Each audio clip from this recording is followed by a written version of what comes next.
बहुत पहले की बात है। एक गांव में एक कुम्हार और उसकी बीवी रहते थे। कुम्हार स्वभाव से लालची था, जबकि उसकी बीवी अच्छे स्वभाव की महिला थी। कुम्हार मिट्टी के बर्तन बनाकर अपने घर का गुजारा चलाता था, लेकिन वह इससे संतुष्ट नहीं था। वह ज्यादा पैसे कमाना चाहता था। उसने बड़ी मेहनत से कुछ मिट्टी के बर्तन बनाए, जिसे वह बेचने के लिए शहर चला गया। उसे अब की बार अपने मिट्टी के बर्तनों का अच्छा दाम मिलने की उम्मीद थी, लेकिन अब की बार भी उसको पहले वाला ही दाम अपने बर्तनों के लिए मिल रहा था। उसने उसी दाम में अपने सभी बर्तन बेच दिए। बर्तन बेचने के बाद शाम हो गई थी। वह उसके बाद अपने घर के लिए निकला, लेकिन जाते जाते रात हो गई। घर जाने के लिए उसको एक जंगल से होकर गुजरना पड़ा। जंगल में कुम्हार को एक पेड़ के ऊपर एक जिन नजर आया, जिसकी एक चोटी थी। पहले तो वह जिन को देखकर डर गया, लेकिन तभी उसको अपनी दादी की याद आई, जो उसको जिन के बारे में बताती थी कि यदि जिन की चोटी हाथ में आ जाए तो वह सब इच्छा पूरी कर देता है। कुम्हार ने एक तरकीब सोची और जिन को बोला, मुझे एक परी मिली थी। वह एक जिन से शादी करना चाहती थी, लेकिन वह उसी जिन से शादी करेगी जिसकी एक हाथ लंबी चोटी हो। कुम्हार की बात को सुनकर जिन बहुत खुश हुआ और कुम्हार को बोला, मेरी एक हाथ लंबी चोटी है। इस पर कुम्हार बोला, मुझे नहीं लगता तुम्हारी चोटी एक हाथ लंबी है। इस पर जिन परी से शादी करने के चक्कर में कुम्हार से अपनी चोटी दिखाने लगा। तभी कुम्हार ने बड़ी चतुराई से उसकी चोटी काट ली। जिन बोला, यह तुमने क्या किया? तुमने मुझे गुलाम बना लिया। कुम्हार बोला, हाँ, मैंने तुम्हारी चोटी लेने के लिए तुमसे परी वाली बात बोली। उसने कहा, अब तुम मेरी सारी इच्छा को पूरा कर दो। जिन ने बोला, आप हुक्म करो। कुम्हार बोला, तुम मेरे घर को बड़े आलीशान घर में बदल दो और मेरा घर जमींदार के घर के पास रख दो।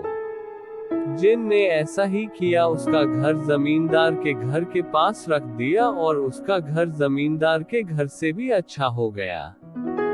इसके बाद कुम्हार ने जिन को बोला, तुम मेरी बीवी को गहनों से भर दो और हमारे घर में बहुत से हीरे जवाहरात रख दो।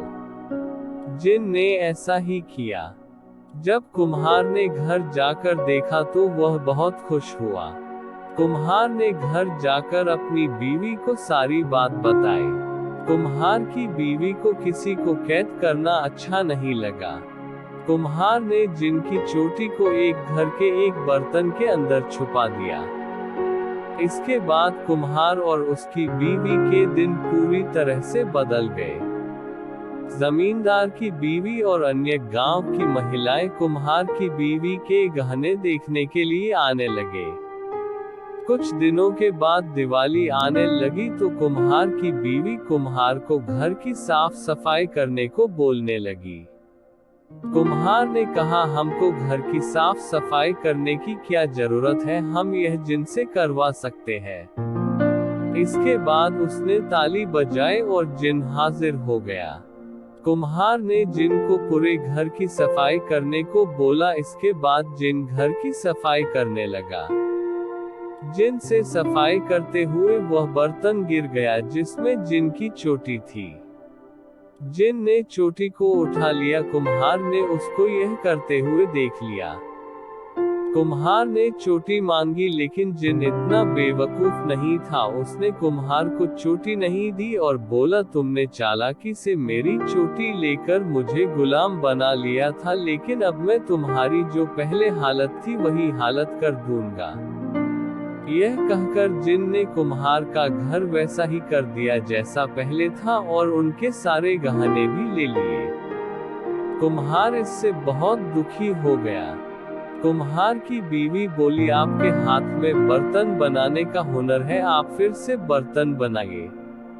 इसके बाद कुम्हार फिर से बर्तन बनाने लगा। सीख इस कहानी से हमें यह शिक्षा मिलती है कि हमें लालच न करके मेहनत से काम करना चाहिए। जिस प्रकार कुम्हार अमीर बनना चाहता था और उसने लालच किया, लेकिन बाद में उसको अपने किए की सजा मिल गई।